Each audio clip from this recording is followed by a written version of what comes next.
E aí, rapaziada, professor Portela aqui para vocês em mais uma aula de geografia. Hoje a gente vai falar sobre urbanização, tá bom? Vamos lá para a apresentação aí. Bom, quando a gente fala de urbanização, a gente tem que entender que tem alguns conceitos que são importantes aí dentro da urbanização, né? Que é importante que a gente os compreenda, ok? A gente vai começar falando sobre esses conceitos, né? Depois a gente vai conversar mais um pouquinho sobre como eles se desenvolvem aí nas áreas urbanas, tá bom? A gente vai ver também um pouco como a urbanização do país, como a urbanização do Brasil e do mundo também se desenvolveram ao longo do tempo. Mas a gente começa agora com esses conceitos que são importantes, tá bom? Para começar, a gente tem que entender o que é um município, né? O município tem a ver com as unidades político-administrativas do país, né? E o município aqui no Brasil é a menor dessas unidades político-administrativas, tá? Então é importante que quando a gente entenda que quando a gente fala de cidade, a gente está falando mais especificamente da porção central de um município, tá? Basicamente da sede desse município, né? Onde a gente tem exercidos ali os caráteres administrativos, né? A questão da centralidade é importante também quando a gente fala de cidade. É muito comum a gente ouvir as pessoas falarem quando vão para quem mora em áreas mais distantes, né? Mais na periferia da cidade, mais na periferia do município. Olha como a gente entra em contradição, né? Quem mora mais na periferia do município, quando vai para a área central, né? Fala, hoje eu vou na cidade, né? Hoje em dia as gerações mais atuais não usam tanto mais esse termo, né? De quando vai para a região central do município, dizer que vai para a cidade. Mas alguém já deve ter ouvido aí o avô, a avó falar quando vai para a região central, de que vai para a cidade. É um conceito que era mais utilizado, né, era mais utilizado pela população de uma forma geral, e hoje em dia se fala mais de centro da cidade mesmo, né, centro do município mesmo. Então o município aí é a menor unidade político-administrativa da federação, tá? A gente tem aí os prefeitos, os vereadores, né? Vai ter outro momento para a gente falar exatamente dessas funções, tá? Hoje a gente fala exatamente aí do desenvolvimento da urbanidade, tá?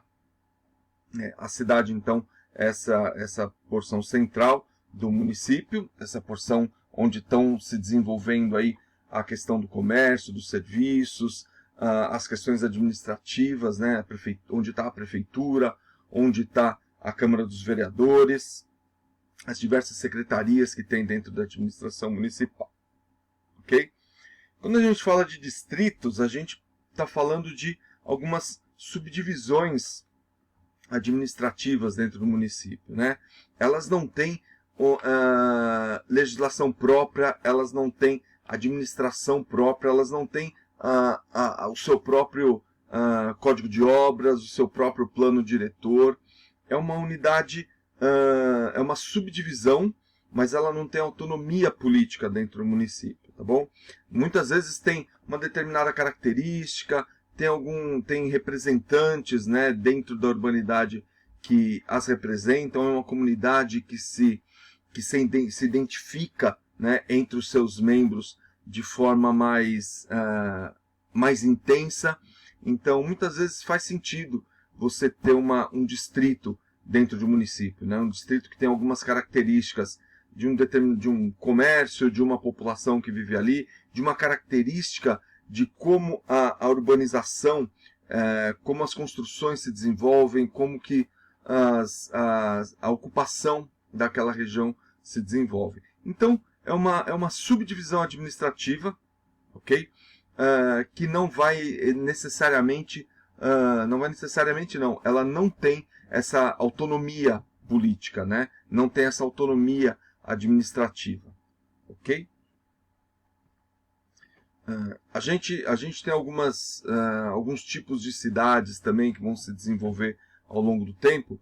A gente vai ter as cidades planejadas, né? Que são cidades que foram pensadas antes de serem criadas, né? Cidades onde há um planejamento, onde se desenvolve um projeto dessas cidades, né? A gente tem como exemplo a cidade de a região de Brasília, a gente tem o município de Belo Horizonte, o município de Palmas, e a gente vai ter, além das cidades planejadas, né, o que é mais comum aqui no Brasil, são as cidades espontâneas, que são aquelas que nascem sem exatamente um planejamento, sem um plano de execução, de construção dessa cidade, desse município, né?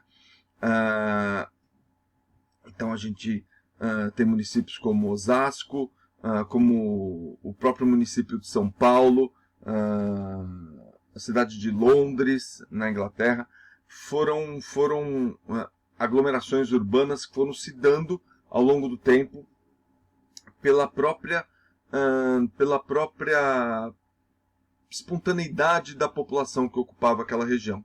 Então, as pessoas chegaram, ocuparam uma determinada área, depois mais gente foi chegando, tinha alguns atrativos, às vezes atrativos comerciais, atrativos de oportunidade de trabalho, atrativos de disponibilidade de terrenos, às vezes por conta de um preço melhor, às vezes por conta de uma determinada atividade que se desenvolvia ali na região, uma proximidade com uma outra centralidade que atraísse essa mão de obra, né? E isso vai fazer com que as pessoas se desloquem para aquela região, ok? Por livre e espontânea vontade, sem que tenha havido um plano, um incentivo planejado pelo poder público para que esse adensamento urbano se desenvolva, tá bom? Isso nas cidades espontâneas. Em cidades planejadas a gente tem projetos, como é o caso de Brasília, que foi uma urbanização planejada para ser a capital do Brasil. Teve todo um projeto desenvolvido pelo Oscar Niemeyer, o seu projeto arquitetônico, e o Lúcio Costa aí, com um projeto urbanístico, né, para que Brasília fosse a capital do Brasil, ok? E conforme o projeto foi se desenvolvendo, a gente foi tendo algumas espontaneidades, alguns outros municípios espontâneos que foram se juntando, foram se desenvolvendo no entorno da cidade planejada de Brasília. Olha que interessante, a cidade planejada, né, por conta de toda a mão de obra e todas as oportunidades que essa construção começou a desenvolver ali na região, ela acabou fazendo com que outras cidades espontâneas, que são chamadas de cidades satélites, também se desenvolvessem ali no entorno de Brasília, né? Então, os processos humanos, os processos sociais, não são processos simples, né? São processos muito complexos, né? Então, olha só, quando a gente está dizendo que uma cidade planejada se desenvolve, quando uma cidade planejada e construída, é projetada e construída, ela não tem apenas o seu fenômeno acontecendo, né? Ela influencia que outros fenômenos ao seu redor acabem ocorrendo, né? Como é o caso das cidades satélites em torno de Brasília e da própria cidade de Brasília se desenvolvendo e sendo construída para ser a capital do Brasil, ok?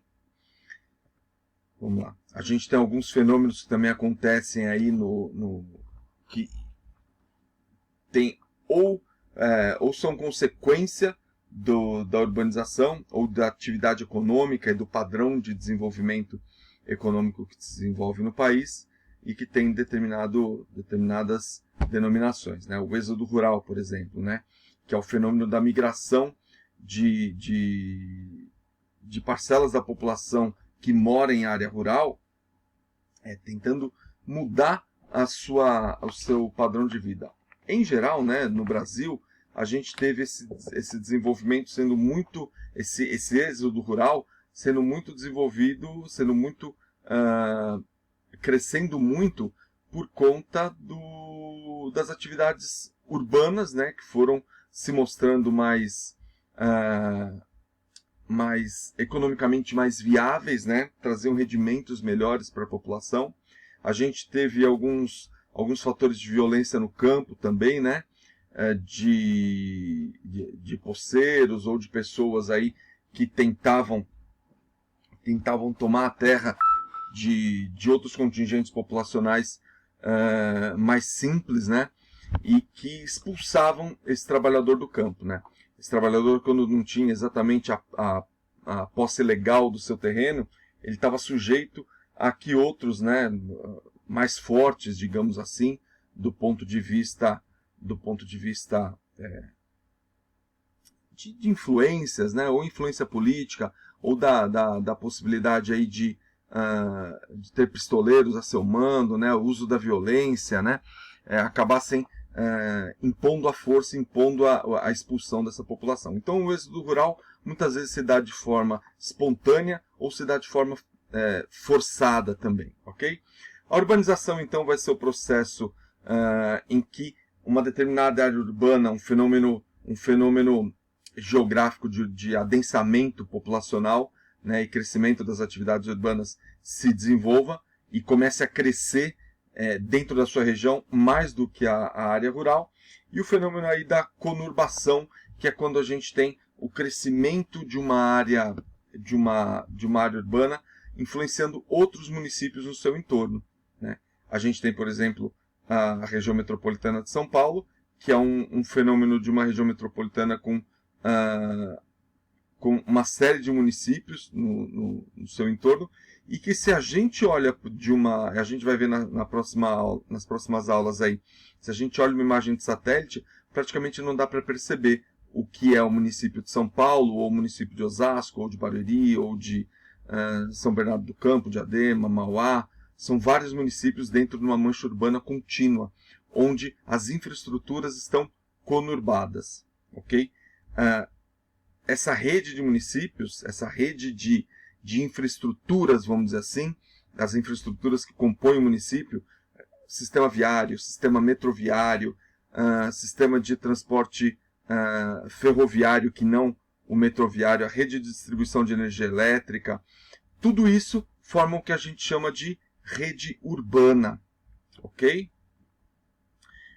A gente vai ter o fenômeno da metrópole, que são as cidades centrais das áreas urbanas, que são formadas por esses municípios conurbados, municípios que estão unidos, né, num fenômeno urbano único, como a região metropolitana de São Paulo, a região metropolitana de Belo Horizonte, do Rio de Janeiro, ok? Formando a tal da região metropolitana, que é esse conjunto de municípios que estão interligados, ok? Que tem a sua rede urbana, sua rede de infraestruturas, que forma uma malha única, né?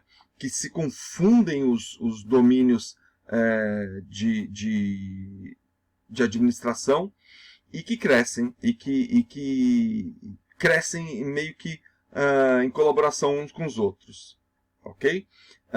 Então você tem gente que mora na região metropolitana de São Paulo, que mora em Osasco e trabalha em São Paulo, gente que mora em Barueri e trabalha em Osasco, gente que mora em Osasco e trabalha em Barueri. Então, essas dinâmicas acabam se confundindo, né? E as pessoas circulam. Existem dentro desses fenômenos algumas cidades que vão ser chamadas de municípios dormitórios também, ok? Quando a gente fala de megalópole, a gente está falando de uma interligação de duas ou mais regiões metropolitanas que crescem, né? E acabam as regiões metropolitanas, lembra? Regiões metropolitanas são esses grupos de municípios unidos em volta dessa cidade principal, essa cidade polo, São Paulo ou Rio de Janeiro. E a interligação, o crescimento entre elas pode gerar o que a gente chama de megalópole, ok? Que é a união de duas ou mais regiões metropolitanas, tudo bem? Tendo como ponto central a sua metrópole. E a gente tem também o conceito de megacidade. Megacidade, que aí já é um conceito diferente, né? A megacidade é uma aglomeração urbana que tem mais de 10 milhões de habitantes. Ou seja, ela tem um fenômeno urbano que é bastante importante, bastante intenso, com atividades industriais, atividades comerciais, uma quantidade grande de pessoas e todas as infraestruturas. Beleza? É isso aí que eu tinha que falar para vocês. Grande abraço e até a próxima aula. Até!